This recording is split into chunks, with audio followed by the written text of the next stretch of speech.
আল্লাহ তাআলা বলেন, ইয়া বানি আদম, হে আদম সন্তানেরা, লা ইয়াফতিনান্নাকুমুশ শায়তান, শয়তান যেন তোমাদেরকে বিভ্রান্তিতে নিক্ষেপ না করে।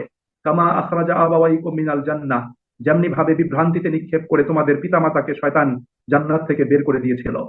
ইয়ানজিউ আনহুমা লিবাসাহুমা, শয়তান তাদের লেবাসগুলোকে তাদের দেহ থেকে খুলে নিয়েছিল, অর্থাৎ তাদেরকে অনাবৃত করেছিল। লিউরিয়াহুমা সাওআতিহিমা, যেন তাদের উভয়ের কাছে উভয়ের লজ্জাস্থানগুলো প্রকাশিত হয়ে যায়। আল্লাহ রাব্বুল আলামিন শয়তানকে আদম এবং হাওয়ার প্রকাশ্য শত্রু হিসেবে আল্লাহ রাব্বুল আলামিন পরিচয় করিয়েছিলেন। শয়তানের ব্যাপারে সতর্কও করেছিলেন।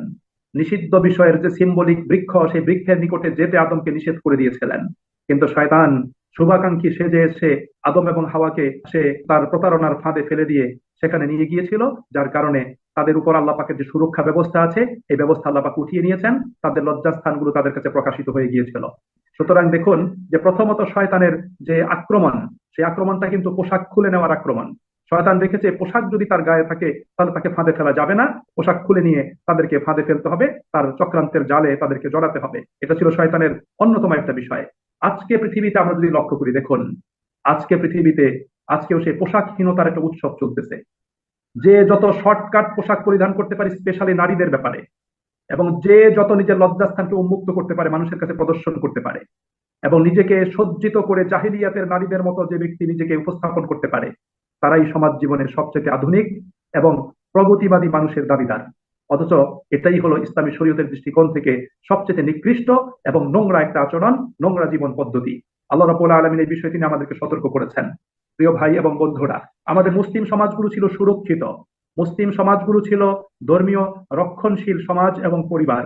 আজকে আমাদের রক্ষণশীল মুসলিমদের পরিবারের নারীদেরকে আজকে যত্রতত্র রাস্তায়, হোটেল, রেস্তোরাঁতে, দোকানে, সর্বত্র তাদেরকে বের করে নিয়ে তাদের পোশাককে শর্টকাট করে দিয়ে তাদের মাধ্যমেই শয়তান কিন্তু আমাদের সমাজটাকে কলুষিত করছে, আমাদের সমাজটাকে আজকে ধ্বংস করে দিচ্ছে। প্রিয় ভাই এবং বন্ধুরা, আমরা অনেক সময় দেখতে পাই এই লজ্জার ব্যাপারে আমাদের যে স্বাভাবিক যে অনুভূতি, সেই অনুভূতিটা নষ্ট হয়ে যাচ্ছে। আমি দেখেছি অনেক বোনেরা, যেই বোনেরা নর্মালি তারা শালীনতার সাথে চলেন, কিন্তু কখনো কোনো পার্টিতে গেলে, কোনো বিয়ের অনুষ্ঠানে গেলে তখন তারা সজ্জিত হয়ে সেই সময়ের জন্য তাদের হেজাবকে, তাদের আবরণটাকে তারা উন্মুক্ত করে দেন। এটা কোনো অবস্থাতে কাম্য নয়। তাদেরকে জিজ্ঞেস করলে তারা বলে যে একটা অনুষ্ঠানে এসেছি, একটু আনন্দ করব না? আনন্দ তো সব সময় করি না, মাত্র আজকের দিনের জন্যই তো করতেছি, একটু আনন্দ একটু আমরা করি। এই জন্য আমি অনেককে দেখেছি যেটা তারা করছেন, এটা শরিয়া কোনোভাবেই অনুমোদন প্রদান করে না। সুতরাং এই ব্যাপারে আল্লাহ রাব্বুল আলামিনকে ভয় করতে হবে।